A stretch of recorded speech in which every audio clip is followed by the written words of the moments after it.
While riding in my Cadillac, what to my surprise,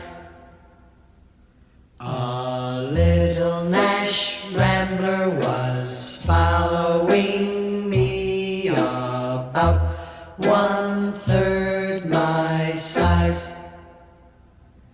The guy must have wanted to pass me out as he kept on tooting his horn. I'll show him that a Cadillac is not a car to scorn. Beep, beep, beep, beep. His horn went beep, beep, beep. I pushed my foot down to the floor to give the guy the shake, but the little Nash Rambler stayed right behind. He still had on his brake. He must have thought his car had more guts as he kept on tooting his horn.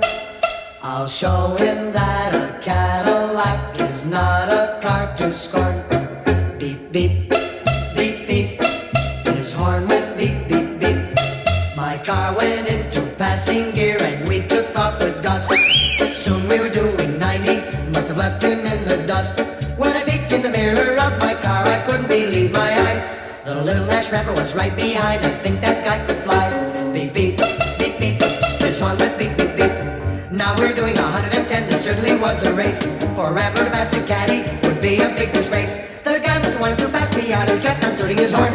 I'll show him that a Cadillac is not a car to scorn. Beep, beep, beep, beep, his horn went beep, beep, beep. Now we're doing 120 as fast as I could go. The Rambler pulled alongside of me as if we're going slow. The fella rolled down his window and yelled for me to hear, "Hey buddy, how can I get this car?"